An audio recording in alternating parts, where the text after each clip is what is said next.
अभी तक हमने कक्षा 9 गणित विषय के अंतर्गत प्रथम अध्याय संख्या पद्धति में √2 और √3 को संख्या रेखा पर कैसे निरूपित किया जाता है, इस चीज़ को जाना। इसी क्रम में अब हम सीखेंगे कि कोई भी संख्या रेखा है, किसी संख्या रेखा पर √5 को कैसे निरूपित किया जाता है। तो सबसे पहले बच्चों करेंगे क्या, सबसे पहले अगर हमें ये देखना है कि संख्या रेखा पर कैसे निरूपित किया जाता है, तो सबसे पहले हम क्या करें, एक रेखा ऐसे खींच लें। ठीक, खींचने के बाद कोई बीचों बीच में एक बिंदु ले लें और इस बिंदु का नाम हम इस एक पॉइंट ले लें, एक बिंदु ले लें और उसके बाद एक निश्चित दूरी पर एक बिंदु इधर ले लें, एक निश्चित दूरी पर एक बिंदु इधर ले लें, है ना, और एक निश्चित दूरी पर एक बिंदु इधर ले लें। इसी प्रकार से एक निश्चित दूरी पर एक बिंदु यहाँ ले लें इधर, और एक निश्चित दूरी पर एक बिंदु कहाँ ले लें, यहाँ ले लें, और एक निश्चित दूरी पर एक बिंदु यहाँ ले लें। हमने मार्क कर लिया। इस बीचों बीच में जो ये बिंदु था, इसको हमने कह दिया ये 0 है, इसे क्या कह दिया 1 है, इसे हमने कह दिया 2 है, इसे कह दिया हमने 3 है, और ये एरो बना।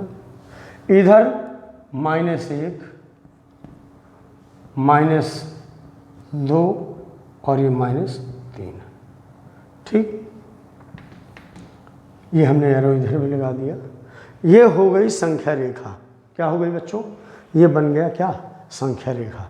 ठीक, इसका अगर हम चाहें तो कोई नाम दे सकते हैं, x और y दे सकते हैं इसको। ठीक, x और y, हम इसको कह सकते हैं x और y, कुछ भी नाम दीजिए, ए भी दे दीजिए, कौन रोक रखा है। फिर ये क्या हो गया, ये संख्या रेखा x y है। ठीक, अब हमें क्या करना है, हमें √5 को संख्या रेखा पर √5 को संख्या रेखा पर निरूपित करना है। क्या करना है, निरूपित करना है। ठीक है, हमें रिप्रेजेंट करना है किसको, नंबर लाइन पे कि √5 को।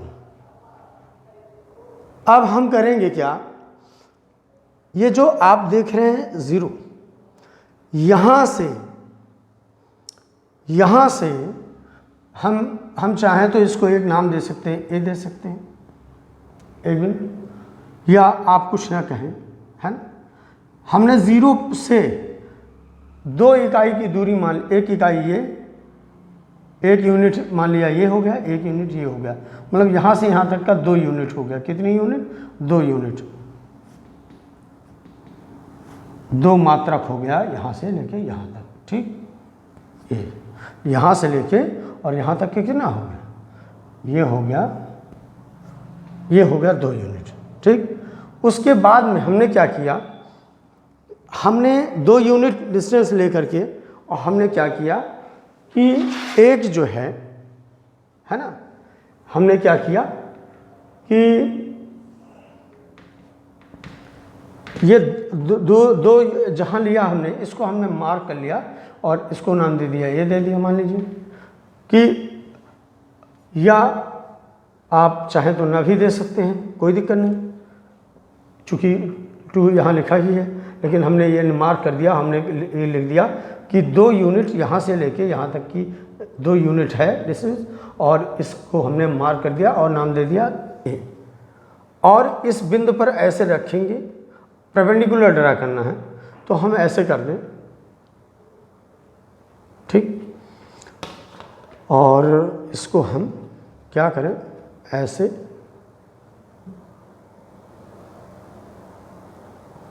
हमने इसको जो है मार्क कर दिया ऐसे। ये क्या हो गया, ये हमने संख्या रेखा पर क्या किया, इस संख्या रेखा पर हमने यहाँ से 2 यूनिट की डिस्टेंस ले ली और इसका नाम ए दे दिया। और हमने क्या किया, हमने एक काम किया कि इस पर जो है ये इस पे हमने परपेंडिकुलर ड्रा कर दिया और हमने क्या किया, हमने इसमें इस परपेंडिकुलर में इस लंब में हमने क्या किया, प्रकार की नोक ऐसे। देखिए ये हमारा जो है ये थोड़ा गड़बड़ हो गया है, तो इसलिए थोड़ा सा आपको इससे समझ लेना होगा। फिर क्या होगा, एक हम थोड़ा सा इसको कट कर देते हैं, है ना।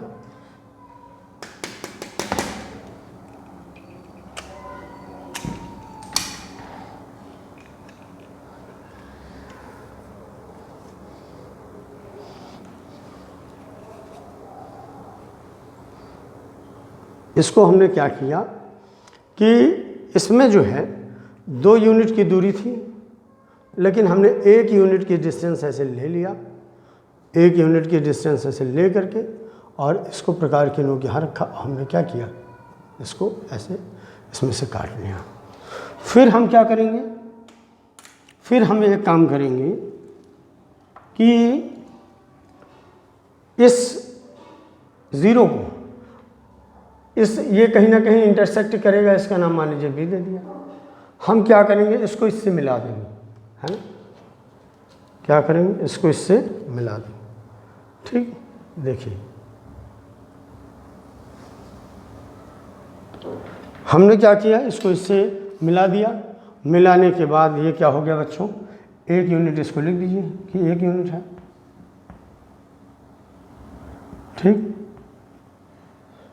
ठीक, 2 यूनिट ये है और 1 यूनिट हमने प्रकार में ले करके और हमने इसको सेंटर मान करके कट कर लिया। बिंदु पर इसने काटा, इंटरसेक्ट किया। उसके बाद में हमने बी को पॉइंट इससे मिला दिया, बी पॉइंट को इससे मिला। इस प्रकार से आप देख रहे हैं कि ये जो त्रिभुज बना ये कैसा है, इसे बोलते हैं समकोण त्रिभुज। आपको लग रहा हो ये क्या है बच्चों, ये है समकोण त्रिभुज नाम है इसका। राइट एंगल ट्रायंगल बोलते हैं इसको, राइट एंगल ट्रायंगल बोलते हैं। तो अब ये आपने देखा कि ये 90 अंश है, तो 90 अंश है तो इसके सामने की भुजा ये क्या होगी, कर्ण होगी। और पाइथागोरस जी ने बताया था बच्चों कि किसी समकोण त्रिभुज में जो कर्ण होता है अगर उसका वर्ग कर दिया जाए तो वह बराबर होगा किसके, शेष 2 भुजाओं के योग, स्क्वायर के वर्ग के, स्क्वायर के एडिशन के। मतलब अगर लंब का स्क्वायर अगर कर्ण का स्क्वायर जो होगा कर दिया जाए तो वो किसके, लंब का स्क्वायर और धन आधार के स्क्वायर के बराबर होगा। ठीक, तो हम देखते हैं कि पाइथागोरस प्रमेय के द्वारा, ठीक है, अकॉर्डिंग टू पाइथागोरस प्रमेय theorem, Pythagoras according to Pythagoras theorem, Pythagoras प्रमेय से हम क्या जानते हैं कि जो कर्ण का स्क्वायर होता है, किसका, जो कर्ण का जो स्क्वायर होता है वो होता है लंब के स्क्वायर और प्लस आधार के स्क्वायर के एडिशन के। कर्ण का स्क्वायर बराबर लंब का स्क्वायर धन आधार का स्क्वायर। कर्ण कितना है, कर्ण नहीं पता है, ऐसे रहने दीजिए। लंब कितना है, 1 यूनिट है तो 1 का स्क्वायर होगा और प्लस आधार कितना है, 2 इकाई है तो 2 का स्क्वायर हो गया। फिर हम इसको क्या लिख सकते हैं, कर्ण का स्क्वायर बराबर 1 का स्क्वायर 1 और प्लस 2 का स्क्वायर 2 दूनी 4। इस प्रकार से हम ये कह सकते हैं कि कर्ण का स्क्वायर बराबर क्या हो जाएगा, कर्ण का स्क्वायर बराबर हो जाएगा 4 और 1 5। ठीक, इसलिए कर्ण बराबर, थोड़ा सा हमें अलग लिखना चाहिए था, इसलिए कर्ण बराबर अगर लिखेंगे तो ये जब रूट यहाँ से स्क्वायर हटेगा तो यार इस पर रूट लग जाएगा। ठीक, तो ये कितना हो जाएगा, रूट ये 5 हो जाएगा। ठीक, अब ये √5 हो गया। अब बच्चों क्या करेंगे कि हमें जो है एक काम करना है कि यहाँ से प्रकार की नोक कहाँ रखेंगे, इस पे 0 पे रखेंगे, इस पे, और इतना चाप लेंगे, ठीक। और हम क्या करेंगे, ऐसे इसको कट करेंगे, ठीक। और ऐसे इसको क्या करेंगे, हम ऐसे आर्क लगा देंगे, प्रकार की नोक यहाँ रख करके और इतना चाप ले करके ऐसे हमने लगा दिया। ये बिंदु कहीं ना कहीं काटेगा, इसका नाम मान लीजिए हमने दे दिया T दे दिया। बोल बेटा, हमने इसका नाम दे दिया T, ठीक।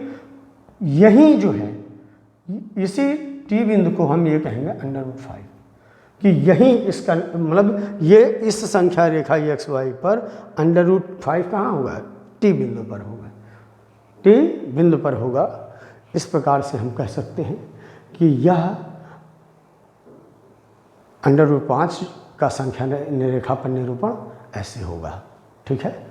ये D बिंदु पर √5 होगा इस नंबर लाइन पर XY पर। इसी तरीके से और भी जो भी संख्याएं हैं नंबर्स, उनका भी आप कर सकते हैं। और चाहे √2 है, चाहे √3 है या 5 है या जो भी है, आप उसको ऐसे ही करते रहिए। और practice makes a man perfect. आदमी जैसे जैसे प्रैक्टिस करता है, चाहे वो गणित हो चाहे विज्ञान हो, अभ्यासेन जो है विद्या अभ्यासेन वर्धते। विद्या जो होती है वो अभ्यास से बढ़ती है, और वह गणित के संदर्भ में कहा जाए तो बहुत ही ज़्यादा लागू होती है ना। इसी के साथ आज हम लोगों ने सीखा कि संख्या रेखा पर √5 का निरूपण, to representation of √5 on a number line. आप सभी का दिन शुभ हो। धन्यवाद। जय हिंद, जय भारत।